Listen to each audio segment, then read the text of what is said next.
अस्सलाम वालेकुम व्यूअर्स, कैसे हैं आप सब। उम्मीद करती हूँ सब खैर खैरियत से होंगे। मैं भी बिल्कुल खैरियत से हूँ। आज मैं आपके साथ अपना तारुफ़ करवाऊँगी। मैंने अपना नया यूट्यूब चैनल शुरू किया है। इससे पहले भी मेरा यूट्यूब पर एक चैनल था, कुकिंग चैनल, जिस पे मेरी अपनी कुछ गलतियों की वजह से उसने ग्रो नहीं किया और इसीलिए मैंने उस चैनल को छोड़ दिया है और अब मैंने ये नया चैनल बनाया है।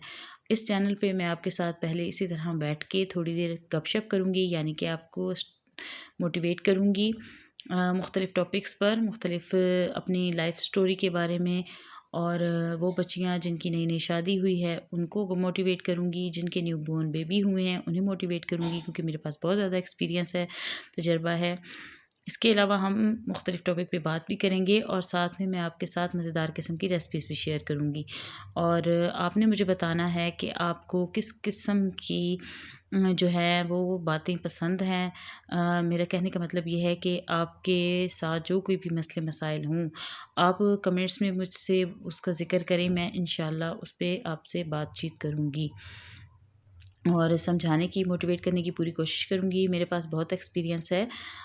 उसकी वजह ये है कि ज़िंदगी मैंने इतना कुछ सिखा दिया है कि अब इतना कुछ सीखा भी है और इतने धोखे भी खाए हैं। तो इस मामले में अब मैं चाहती हूँ कि जो लोग अभी ज़िंदगी की सादगियों में हैं, जो बच्चियाँ जिन्हें कोई लोगों को समझने में कुछ पता नहीं चलता, तो मैं उन बच्चियों को मोटिवेट कर सकूं। तो ये मेरा चैनल बच्चियों के लिए भी होगा, उन ख़वातीन के लिए होगा, स्पेशली सासू अम्मा के लिए होगा, ससुर पे होगा। मतलब जो कुछ मेरे साथ हो चुका है या जो कुछ मैंने बर्दाश्त किया है या जो मैं आगे कर रही हूँ या ज़िंदगी का जो तजुर्बा है, जो एक्सपीरियंस है, इंशाल्लाह मैं आपके साथ शेयर किया करूँगी। इसके अलावा मैं आपके साथ मज़ेदार किस्म की रेसिपी शेयर करूँगी और इसके अलावा मैं आपके साथ मुख्तलिफ़ किस्म के अपने व्लॉग्स भी शेयर किया करूँगी, अपनी रूटीन भी शेयर करूँगी और आपको मोटिवेट तो बहुत ज़्यादा करूँगी। ठीक है? तो आपने मेरे चैनल पे बने रहना है। इसके साथ-साथ मैं आपको अपनी वीडियोज़ में जिस तरह मैं वीडियो को अपलोड करती हूँ या जो कुछ मैंने यूट्यूब से सीखा है, उसके बारे में भी मैं आपको सिखाऊँगी। मैं आपको वीडियो को अपलोड करने का तरीका, मतलब जिस तरह से मैं खुद ग्रो करती हूँ या मैं अपलोड करती हूँ वीडियो को, क्योंकि मैं कोई टेक की टीचर नहीं हूँ और लेकिन ये है कि मैंने यूट्यूब में से ही बहुत कुछ सीखा है, मुझे बहुत कुछ मालूम है, मैं बहुत कुछ करती हूँ। और जो मतलब मैंने यूट्यूब से ही थंबनेल बनाना सीखा, यूट्यूब में ही मैंने वीडियो को अपलोड करना, चैनल बनाना, सब कुछ मैंने यूट्यूब के अंदर से ही सीखा है, टेक चैनल से। तो मैं ये नहीं कहूँगी कि मैं खुद बहुत बड़ी टीचर हूँ, लेकिन मैंने जो जो तजर्बे किए हैं, जो एक्सपीरियंस किया है, इंशाल्लाह वो भी मैं आपके साथ शेयर किया करूँगी। उस पर भी मैं मुकम्मल वीडियो बनाया करूँगी और आपको आपके साथ शेयर करूँगी। लेकिन मोटिवेट मैंने आपको बहुत ज़्यादा कर देना है। किस मामले में? जैसे कि आज का जो मेरा टॉपिक है वो यही है मेरी पहली वीडियो में कि जो 18 साल की बच्चियां होती हैं उनके लिए मेरा स्पेशल मैसेज है, स्पेशल पैगाम है कि देखिए बच्चों, ज़िंदगी में ना सब कुछ शादी नहीं होती है। और अपने माँ बाप की इज़्ज़त का ख़्याल रखें, अपने माँ बाप का ख़्याल रखें। उन अगर वो आप पे भरोसा करके आपको बाहर भेजते हैं तो आप उनकी इज़्ज़त का भरोसा रखें।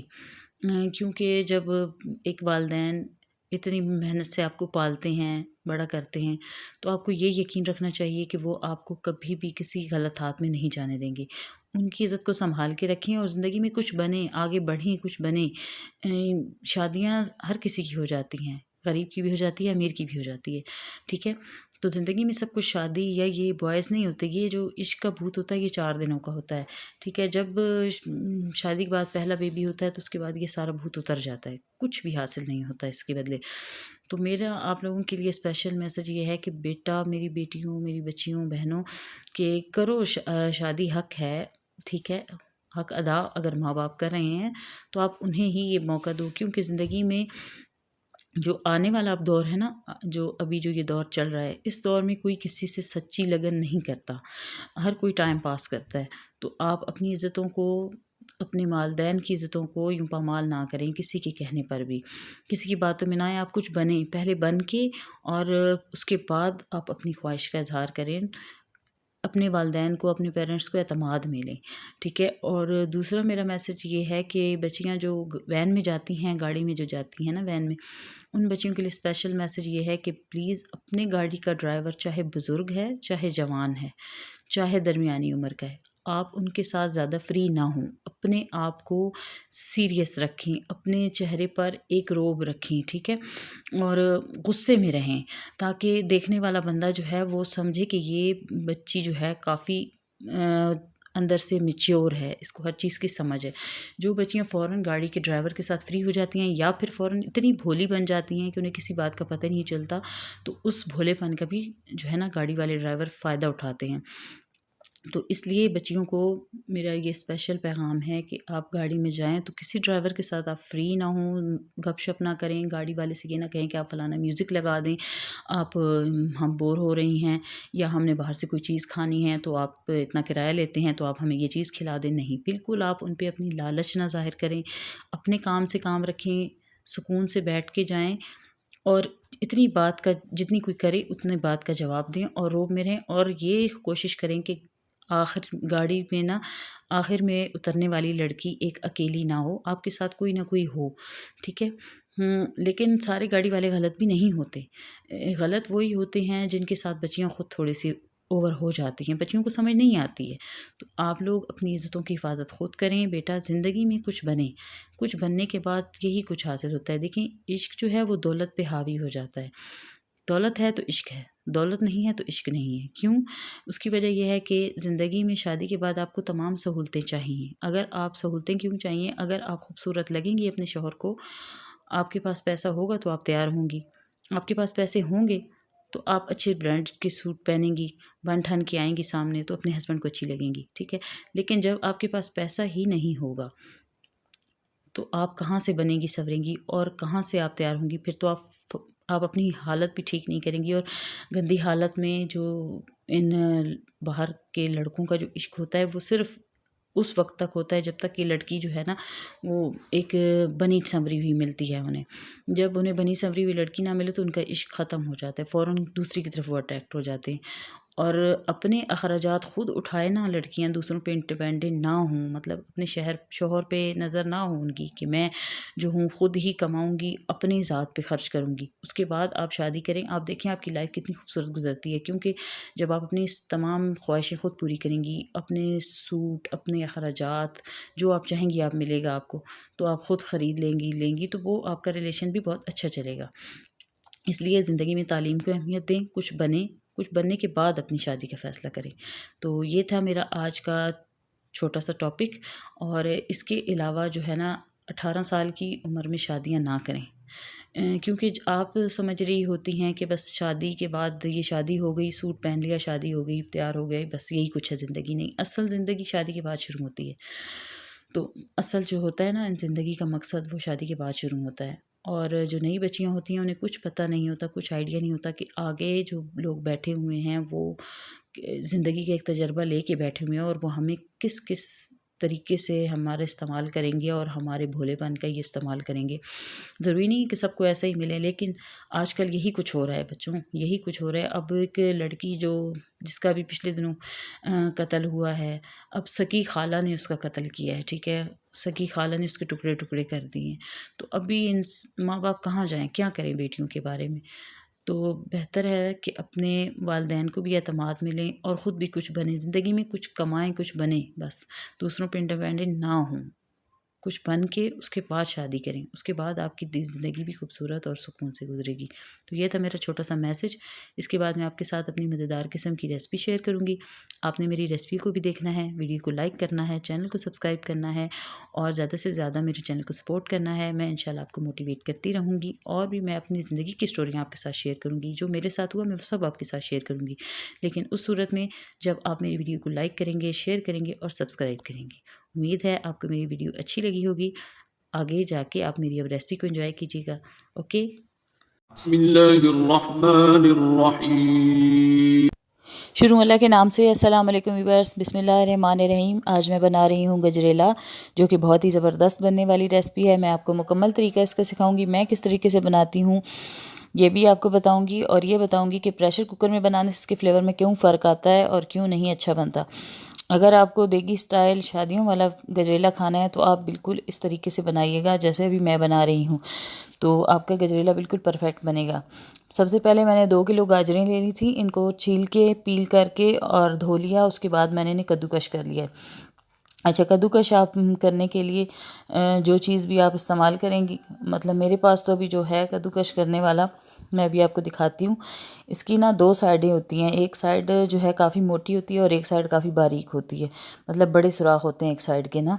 तो ये जो अभी सामने है इसके सुराख काफ़ी बड़े हैं, लेकिन ये जो दूसरी साइड है इसके सुराख छोटे हैं। मैं इस छोटे साइज़ से करती हूँ, क्योंकि इस सुराखों में से करने से ना आपको गाजरों को ज़्यादा गलाने की ज़रूरत पेश नहीं आती, वो बहुत जल्दी नरम हो जाती हैं, ना तो बहुत मोटी होती हैं ना ही बारीक रहती हैं। ठीक है, तो आप भी जो है मोटे वाली साइड से ना कद्दूकश किया करें, जो थोड़ा सा बारीक होता है ना उस साइड से कद्दूकश किया करें, फिर उसे पकाने में भी आसानी होती है, और जो है उसके गाजर जो है बहुत ज़्यादा मोटी मोटी भी बीच में फील नहीं होती।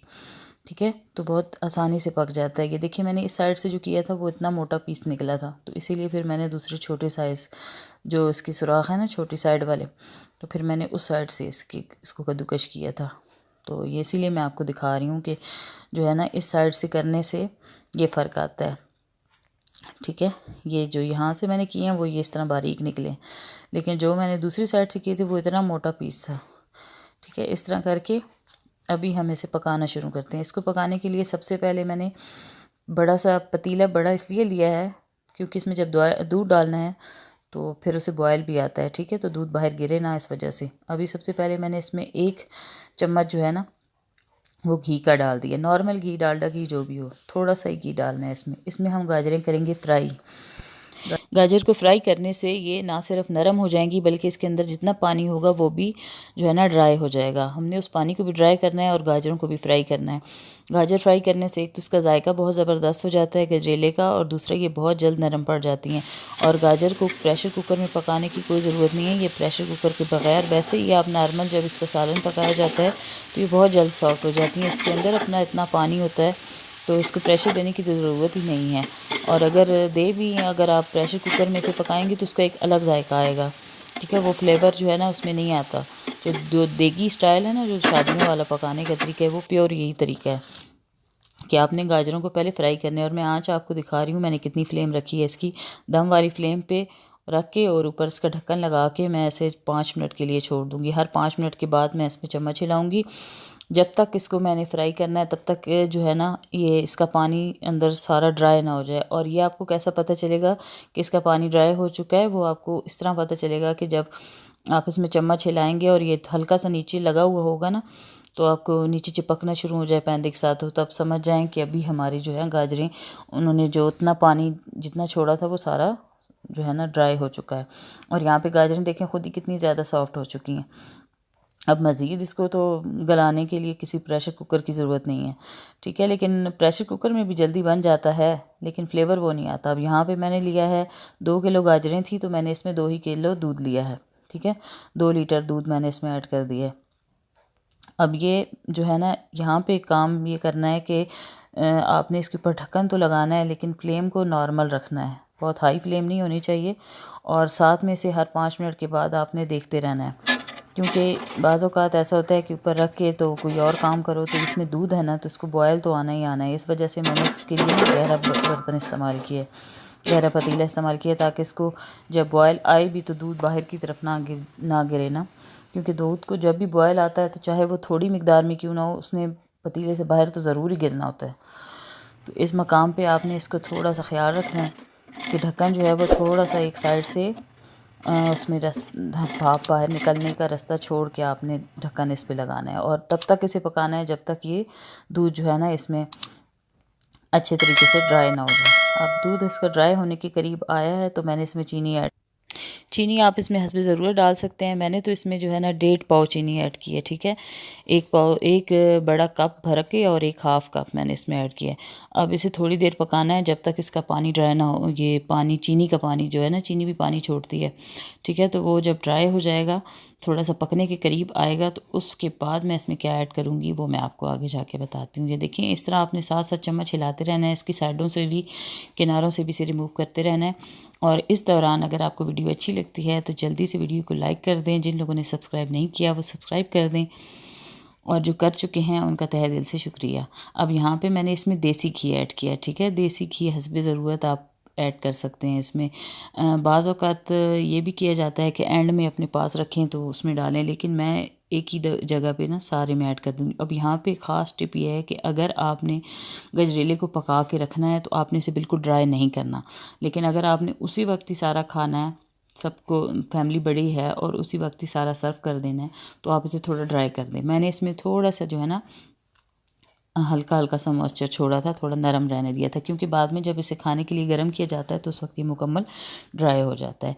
और जो दूध इसमें आहिस्ता आहिस्ता पकता रहा है ना, उसका इसके बीच में बहुत मज़े का खोआ बन गया है। लेकिन अभी जो ड्राई फ्रूट्स हैं वो मैं इसके ऊपर ऐड करूँगी, ठीक है। ये मेरे पास बादाम और अखरोट हैं जो कि मैं इसके ऊपर मैंने क्रश करके रखे हुए हैं, और इसके अलावा मैंने खोया बना के रखा हुआ है घर में, और जिसकी रेसिपी मेरे चैनल पे मौजूद है, अगर आप देखना चाहें तो ज़रूर देखें, ठीक है। लेकिन खोए के बग़ैर गजरेले का कोई मज़ा नहीं है। तो इसके बाद मैं यही कहूँगी कि जितना गुड़ डालो उतना ही मीठा, ठीक है। तो आप गजरेला एक ऐसी रेसिपी है, आप इसमें जितनी चीज़ें ऐड करेंगे ये और मज़े का बनता चला जाएगा। लेकिन इसको बनाने का असल जो तरीका था वो मैंने आपके साथ शेयर कर दिया। लेकिन इसके बाद इसके अलावा गाजर से एक और, जिन बच्चों की नज़र कमज़ोर है, जिनको पट्ठों की कमज़ोरी है, उनके लिए एक रेमेडी बनती है जो मैं अपने बच्चों को बना के देती हूँ। इंशाल्लाह नेक्स्ट मैं आपके साथ ना आगे जाके वो भी शेयर करूँगी। और इसके अलावा आपको मेरे चैनल पे बहुत अच्छी अच्छी रेसिपीज़ मिलती रहेंगी। और एक किसी ने मुझे कमेंट्स करके मुझसे पूछा है कि क्या मैं वीडियो जो है वो बनाती हूँ मोबाइल में, तो इसके जवाब में मैं एक वीडियो बनाऊंगी और मैं आपको बताऊंगी कि मैं वीडियो कैसे बनाती हूँ, कैसे शूट करती हूँ, ठीक है। इसी के साथ इजाज़त चाहती हूँ। अल्लाह हाफिज़।